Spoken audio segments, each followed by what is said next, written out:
নমস্কার, আমি গোবিন্দদেব গোস্বামী দেববাণী অ্যাস্ট্রোলজিতে সবাইকে স্বাগত জানাই। আলোচনার বিষয়বস্তু মাসিক রাশিফল। আজকের আলোচনা সিংহ রাশির জাতক জাতিকাদের নিয়ে।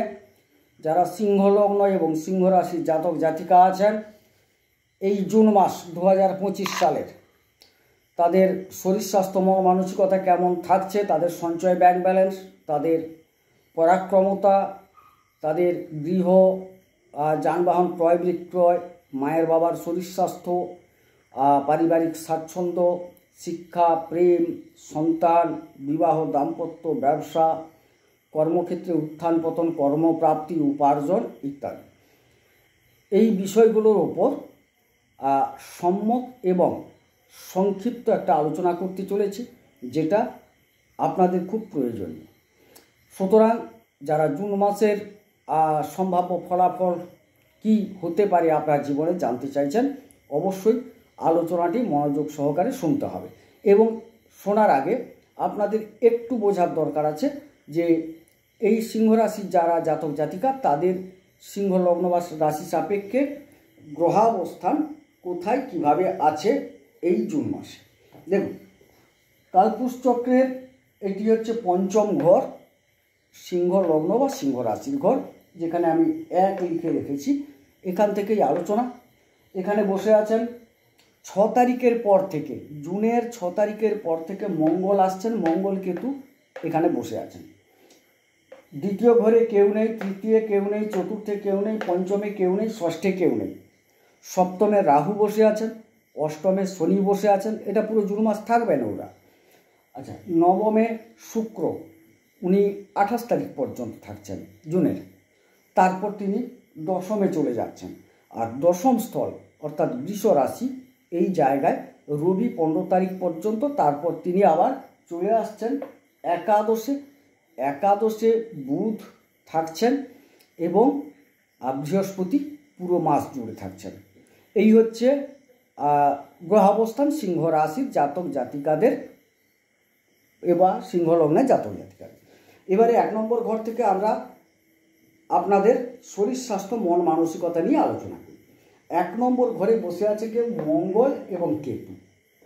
দেখুন, মঙ্গল আপনার লগ্ন বা রাশি সাপেক্ষে মঙ্গল হচ্ছে চতুর্থ এবং নবমের অধিপতি হয়ে মঙ্গল লগ্নে, তাহলে অবশ্যই ভালো ফল দেবে। আর যেহেতু মঙ্গল ভালো ফল দিচ্ছে, কেতু এবার কি করছে না, কেতু ওই জায়গায় বসে আপনার যে শরীরের ওপর বা মনের ওপর একটা প্রভাব ফেলবে। অর্থাৎ কেতু হচ্ছে অসন্তোষের কারণ গ্রহ, একটা না পাওয়া না হওয়া এর কারক গ্রহ হচ্ছে কেতু। সুতরাং মঙ্গল ভালো ফল দিতে চাইলেও কেতু কিছুটা আপনাকে এই না পাওয়া না হওয়া এই বেদনায় ভোগাবে। শরীর স্বাস্থ্য কিন্তু খুব একটা যে ভালো থাকবে তা বলছি না। গুপ্ত রোগ, কিছু জয়েন্ট জায়গা, পায়ের দিকের মানে নিম্নাংশ, কোমর থেকে নিম্নাংশ, এই জায়গাগুলো কিন্তু সমস্যা থাকবে শারীরিকভাবে। আর মনের মধ্যে একটা এই যে না হওয়া না পাওয়া এরকম একটা ভাব কিন্তু তৈরি হবে। যদিও মঙ্গল আপনার সবচেয়ে প্রিয়, এখানে চতুর্থ এবং নবমের অধিপতি হয়ে তিনি আপনার লগ্ন বা রাশিতে থাকছেন। অর্থাৎ তিনি নিশ্চিত দুহাত ভরে দেওয়ার চেষ্টা করবেন মানসিক ও শারীরিকভাবে, যেহেতু তিনি লগ্নে বসে গেছেন। কিন্তু কেতু সেটাকে বেশ কিছুটা হতাশায় পরিণত করবে। অর্থাৎ এখান থেকে আপনারা একটা মিশ্র ফল পেতে চলেছেন শারীরিক এবং মানসিকভাবে। এবার চলে আসি দ্বিতীয় ঘর, সঞ্চয় ব্যাংক ব্যালেন্স আমরা আলোচনা করে থাকি। এর অধিপতি বুধ। বুধ যেহেতু আপনার বেশিরভাগ সময়টা একাদশে স্বগৃহে থাকছেন, সুতরাং দেখা যাচ্ছে আপনার কিন্তু সঞ্চয় যোগ ভালো। এবং কিছুদিন পর অর্থাৎ 15 তারিখে আবার রবি যখন চলে আসবেন, এখানে একটা বুধাদিত্য যোগ তৈরি হওয়ার সুবাদে 15 তারিখের পর থেকে অতি একটা ভালো সঞ্চয় যোগ দেখা যাচ্ছে। এবারে চলে আসি তৃতীয় ঘর, ভ্রাতা, পরাক্রম, সাহস, যোগাযোগ, ছোটোখাটো ভ্রমণ, এইগুলো আলোচনা করা হয়। এর অধিপতি শুক্র বর্তমান আপনার জুন মাসের নবমে সিংহভাগ সময় থাকছেন ভাগ্যস্থলে। তিনি কিন্তু আবার আপনার দশমের অধিপতি, কর্মের অধিপতি এবং তৃতীয়ের অধিপতি হয়ে তিনি নবমে অবস্থান করছেন। সুতরাং দেখা যাচ্ছে ভাগ্যস্থলে অবস্থান করার সুবাদে বিভিন্ন ক্ষেত্রে যোগাযোগ বৃদ্ধি পাবে এবং পরাক্রমতা, সাহস এগুলো বৃদ্ধি পাওয়ার সম্ভাবনা। ভাইদের সাথে সম্পর্ক মোটামুটি একটা ভালো দেখা যাচ্ছে। এই সুবাদে বলা যায় তৃতীয় ঘর থেকে আপনারা যথেষ্ট ভালো ফল পাচ্ছেন এবং ওটা 28 তারিখের পর ছোটোখাটো 2-4 দিনের জন্য ছোটোখাটো ভ্রমণ হতে পারে। ভ্রমণ বলতে এখানে কিন্তু ঘুরতে যাওয়ার জন্য নয়, বিশেষ কাজের সুবাদে কোনো যোগাযোগ করার জন্য ছোটোখাটো জায়গায়, বেশি বড় হবে না, ছোটোখাটো ভ্রমণ হওয়ার যোগ দেখা যাচ্ছে। চতুর্থের অধিপতি মঙ্গল, চতুর্থ স্থল থেকে আলোচনা করছি। এখানে আলোচনা করা হয় মায়ের শরীর স্বাস্থ্য, আপনার গাড়ি বাড়ি, গৃহ, পারিবারিক স্বাচ্ছন্দ্য এগুলো আলোচনা করা হয়। তো তার অধিপতি মঙ্গল যেহেতু একদম লগ্ন বা রাশিতে অবস্থান করছেন এবং এই মঙ্গল আপনার নবমের অধিপতি, সুতরাং দেখা যাচ্ছে যে আপনি যথেষ্টভাবে সচ্ছলতা পাবেন। গাড়ি যারা কিনতে চাইছেন অবশ্যই সময়টা আপনাদের যথেষ্ট ভালো সময়। তবে এই সময়টা কিন্তু 6 তারিখের পর থেকে, অর্থাৎ 7 তারিখ থেকে আপনার যারা গাড়ি কিনতে চাইছেন 7 তারিখ থেকে আপনাদের ক্রয়যোগটা ভালো দেখা যাচ্ছে। এইভাবে গাড়ি কিনতে পারেন, কিন্তু 6 তারিখের আগে কোনো মতে কেনার দিকে যাবেন না, সমস্যা দেখা দেবে।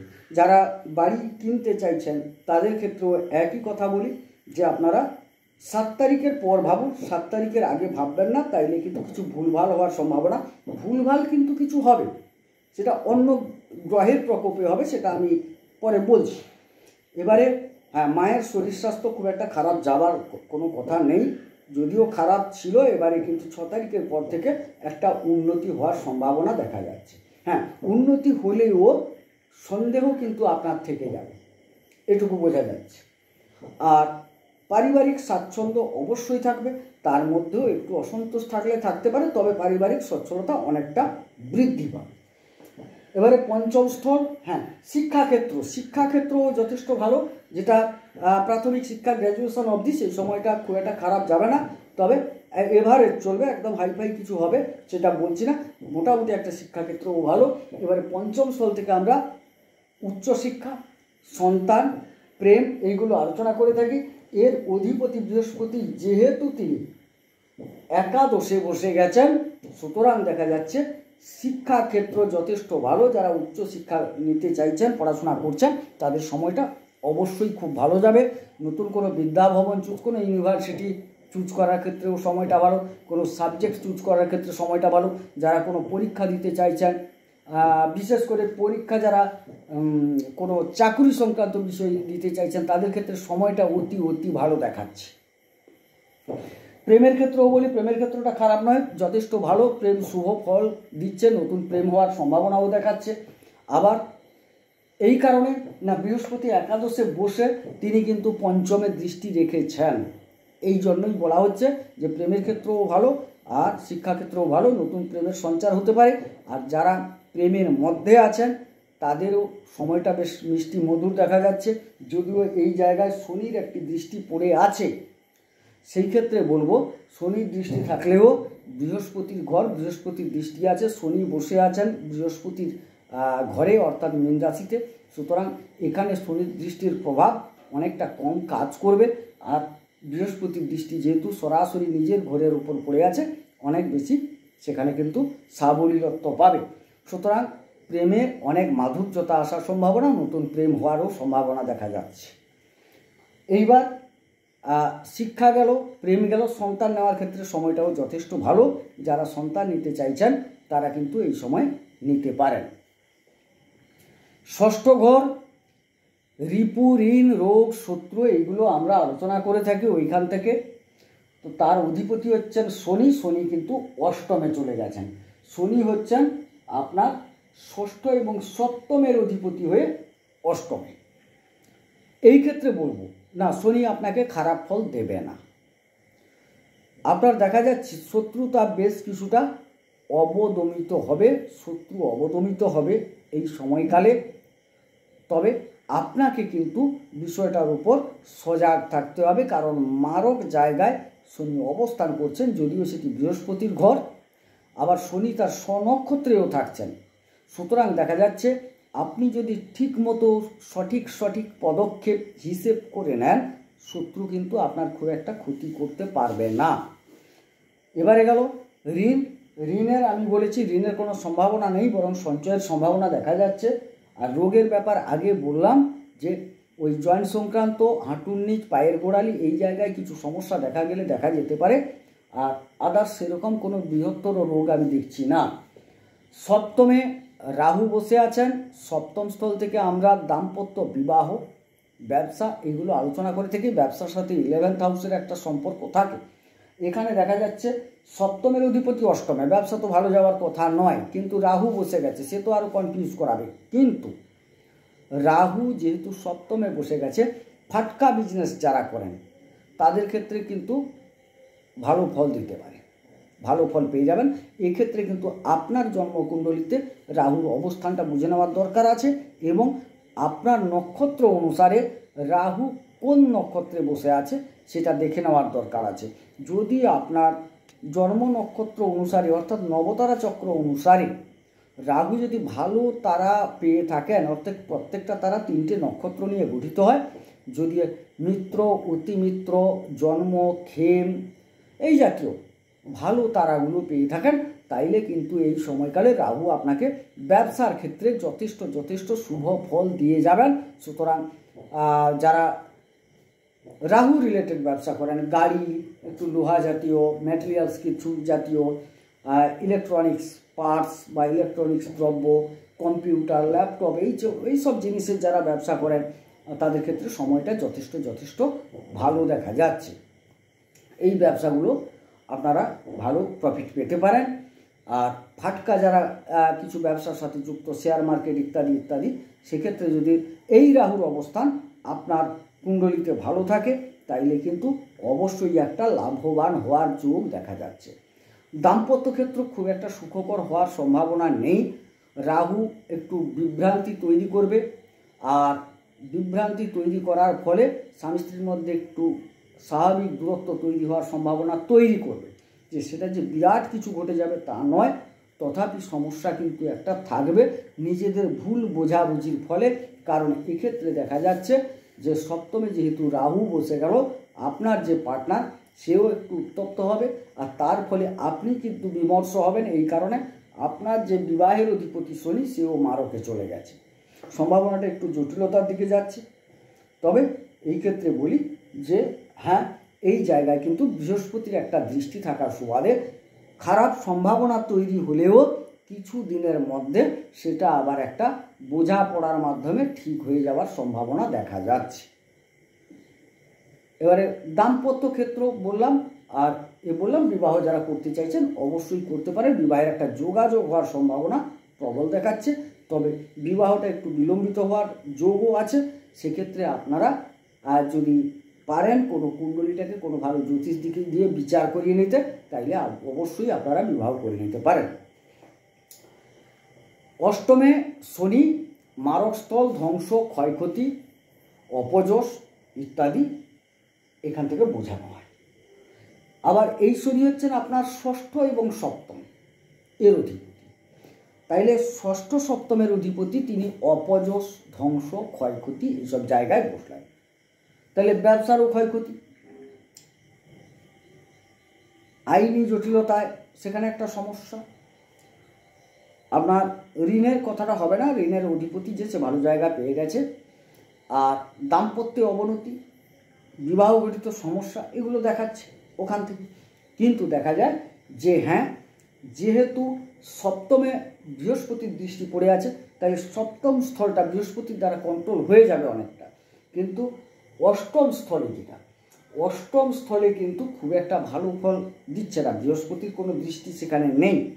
সুতরাং আপনাদের এই ছোটোখাটো অপযশ, ক্ষয়ক্ষতি এইখান থেকে আপনাকে রেহাই পেতে হবে, অর্থাৎ মেপে চলতে হবে। হ্যাঁ, একটা জিনিস মাথায় রাখবেন সবসময়, যে এই মুহূর্তে সিংহ রাশির জাতক জাতিকাদের ঢাইয়া চলছে, সেহেতু শনি কিন্তু আপনাকে একটু পীড়া দিলেও দিতে পারেন। আপনি যেরকম কর্ম করেছেন অবশ্যই তার একটা ফল পাবেন, সেটা পেতেও হবে আপনাকে।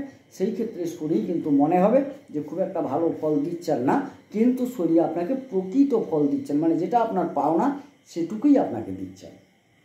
এই মুহূর্তে দেখা যাবে শনি যেহেতু অষ্টমে, শনির মতো গ্রহ একটি অষ্টমে থাকার সুবাদে একটু গুপ্ত কোনো বিষয়ের প্রতি আকৃষ্ট হওয়ার সম্ভাবনা আছে। গুপ্তবিদ্যা, তন্ত্র, জ্যোতিষী এই জাতীয় কিছু বিষয়ের উপর আপনার হয়তো একটা আকর্ষণ জন্মাবে, এটাও একটা দেখা যাচ্ছে। আবার সেরকম কোনো বিশাল ক্ষয়ক্ষতি হয়তো হবে না, তবে একটু সাবধান থাকবেন, যেহেতু আপনার ঢাইয়াটা চলছে, বিশেষ করে সিংহ রাশির জাতক জাতিকাদের।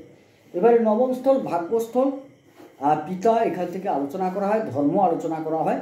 সেখানে শুক্র বসে গেছেন, আর তার অধিপতি মঙ্গল এসে লগ্নে বা রাশিতে আসার সুবাদে আপনার একটু ধর্মীয় ভাবাবেগ আসবে।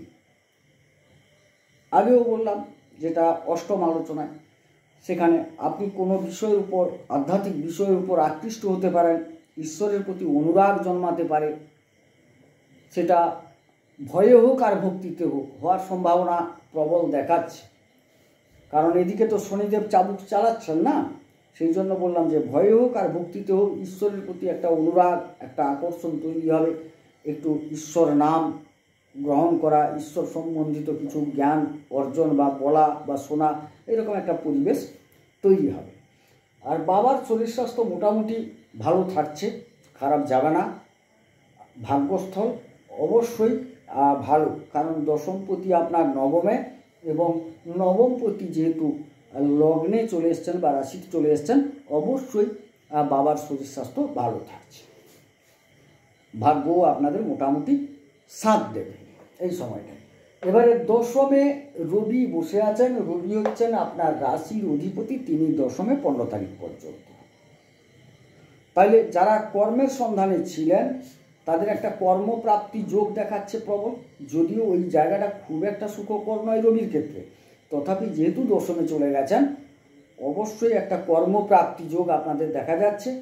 আবার দশম থেকে তিনি আবার একাদশে 15 তারিখের পর চলে আসছেন, অর্থাৎ 15 তারিখ পর্যন্ত তাইলে কর্মপ্রাপ্তির ক্ষেত্রে যথেষ্ট শুভ। এবং তারপরেও আরও ব্যাপারটা থাকছে কীরকম না, 28 তারিখ থেকে আবার শুক্র যেহেতু তার স্বগৃহে প্রবেশ করবেন, সেখানেও আপনারা একটা শুভ ফল পেতে চলেছেন, অর্থাৎ কর্মপ্রাপ্তির ক্ষেত্রে এই সময়টা খুব একটা খারাপ নয়। পিতৃসূত্রেও কিছু প্রাপ্তির সম্ভাবনা দেখা যাচ্ছে, হয়তো বাবা কিছু একটা দিলেন বা পিতৃ সম্পদ বা উত্তরাধিকার সূত্রে কিছু পেলেন, এরকম একটা সম্ভাবনাও আপনাদের ক্ষেত্রে উড়িয়ে দেওয়া যাচ্ছে না এই জুন মাসে। এবারে একাদশে বুধ থাকছেন 6 তারিখ থেকে, রবি চলে আসছেন 15 তারিখ। একটা বুধাদিত্য যোগ কিছু সময়ের জন্য চলছে, তাহলে এই বুধাদিত্য যোগটা কিন্তু আপনাকে যথেষ্ট সাপোর্ট করে যাবে, অর্থাৎ উপার্জন যথেষ্ট বৃদ্ধি পাবে। এবং বৃহস্পতি, যদিও বৃহস্পতি আপনার পঞ্চম এবং অষ্টমের অধিপতি, সুতরাং পঞ্চম মানে একটা সফলতার জায়গা, তার অধিপতি একাদশে, আর অষ্টম কিন্তু কিছু প্রাপ্তিও বোঝায়, ধ্বংস ক্ষয়ক্ষতি যেরকম বোঝায় প্রাপ্তিও বোঝায়। সেই জায়গার অধিপতি একাদশে থাকার সুবাদে আপনার একটা উপার্জন বৃদ্ধি পাবে, কিছু প্রাপ্তি ঘটবে, কিছু লাভ যোগ দেখা যায় এই জায়গা থেকে। হয়তো বিদেশ থেকে কিছু সূত্রে আপনার উপার্জন হওয়ার সম্ভাবনা। যাই হোক, উপার্জন বৃদ্ধির যোগ প্রবল দেখা যাচ্ছে আপনাদের এই জুন মাসে। আর বাকি দ্বাদশস্থল, দ্বাদশের অধিপতি যেহেতু লগ্ন বা রাশিতে ধরে নিয়ে আলোচনা হচ্ছে, শারীরিক কারণে কিছু ব্যয় হওয়ার সম্ভাবনা অবশ্যই দেখা যাচ্ছে। অন্যান্য ক্ষেত্রেও কিছু ব্যয় হতে পারে, তবে সেটা কোনো আহামরি ব্যয় নয়, কারণ সঞ্চয়ের জায়গাটা যেহেতু ভালো আপনাদের। সুতরাং দেখা যাচ্ছে যে আপনার এই জুন মাস খুব একটা কিন্তু খারাপ যাওয়ার নয়। তো যে বিষয়গুলোই সতর্ক থাকার কথা বললাম, সতর্ক থাকতে হবে। বাকি অনেকে নক্ষত্র ভিত্তিক আলোচনা চাইছিলেন, দেখুন বৃহস্পতির গোচর নিয়ে আলোচনা করা হয়েছে, রাহুরও সামনে আনছি। আর রাহু, বৃহস্পতি, শনি, এদের যদি গোচরটাকে একটু আলোচনাটা শোনেন, অবশ্যই আপনি কিন্তু বুঝে যাবেন নক্ষত্র ভিত্তিক আলোচনাটা। এই আলোচনায় নক্ষত্র ভিত্তিক আলোচনা করতে গেলে অনেক দীর্ঘায়িত হবে, এবং আপনারা সেটা হয়তো এতক্ষণ সময় দিয়ে শুনবেও না কেউ। সুতরাং আপনাদের এই বিষয়টা চলছে এরকমভাবে। বাকি সমাধান যেটুকু বলবো আপনাদের, সেক্ষেত্রে বলবো যেহেতু ঢাইয়া আপনাদের চলছে, অবশ্যই হনুমান চালিসা পাঠ করুন, তাতে যথেষ্ট সুফল পাবেন আপনারা। আর বাকি আপনার সেরকম কোনো খারাপ দেখছি না, কিন্তু দ্বাদশপতি যেহেতু চন্দ্র, সে আপনার রাশিতে চলে এসছে, রাশি সাপেক্ষে চন্দ্র কিন্তু দ্বাদশপতি, সেক্ষেত্রে আপনাকে একটু চন্দ্রকে ঠিক করে নেওয়ার দরকার আছে। চন্দ্রের প্রণাম মন্ত্র বলে চন্দ্রকে প্রণাম জানান, তাতে মনে হয় অনেকটা সুফল পাবেন। যাই হোক, চন্দ্রের প্রণাম মন্ত্রটা আমি পাঠ করে শোনাচ্ছি, আপনারা এটা যদি পাঠ করে বা মনে মনে স্মরণ করে বলতে পারেন, অনেকটা উপকৃত হবেন। দিব্য শঙ্খ তুষারাভং ক্ষীরোদার নব সম্ভবম নমামি শোষিনং ভক্ত্যা শম্ভুর মুকুটভূষণম। এই বলে আপনি চন্দ্রকে প্রণাম করুন, তাতে যথেষ্ট শুভ ফল পাবেন। আর বাকি সেরকম কিছু দেখছি না খারাপ, তবে কেতু কিছুটা আপনাকে কনফিউজ করবে। রাহু সপ্তমে বসে আছে, তবে আনন্দময় গৃহে বসে আছে, খুব একটা খারাপ নয়। কেতুও কিন্তু সেরকম ধরলে মূল ত্রিকোণে বসে আছেন, কেতু খুব একটা খারাপ করার কথা নেই। কিন্তু কেতু নিজস্ব চরিত্র, রাহু নিজস্ব চরিত্র বেশ কিছু জায়গায় তো প্রতিফলিত হয়, সুতরাং সেক্ষেত্রে সাবধানতা অবলম্বন করা একান্ত কর্তব্য। তাইলে আপনাকে শনির জন্য বললাম হনুমান চালিসা পাঠ করুন ঢাইয়ার জন্য, আর একটু হনুমানজিকে ধনু দেখান, তাতে উপকৃত হবেন। আর মোটামুটি যেসব গ্রহাবস্থান তারা কিন্তু আপনার পক্ষে ভালো ফল দিচ্ছে। যাই হোক, আজকের আলোচনা এখানেই রাখছি, আবার পরবর্তীতে আমি নিয়ে আসবো মাসিক রাশিফল। আর বৃহস্পতির গোচর সংক্রান্ত আলোচনা চলছে, হ্যাঁ সাময়িক বন্ধ আছে, কিছুটা করেছি, আবার এই রাশিফলটা দেওয়ার পর আবার গোচরের আলোচনাটা করব। অবশ্যই আপনারা দেখে নেবেন বৃহস্পতির থেকে আপনি কি ফল পেতে চলেছেন। যাই হোক, সবাই সুস্থ থাকুন, সুন্দর থাকুন। আলোচনা কেমন লাগলো জানান। যদি কেউ আলোচনার ভিত্তিতে মনে করেন যে কুণ্ডলী বিচার করাবেন, আমার নাম্বার দেওয়া আছে 9609078231 এবং হোয়াটসঅ্যাপ নাম্বার দেওয়া আছে 8972451464। এই নাম্বারে অবশ্যই যোগাযোগ করতে পারেন। যাই হোক, সবার সুস্থতা কামনা করছি, সবাই ভালো থাকুন, ঈশ্বর সকলের মঙ্গল করুন, মঙ্গল হোক।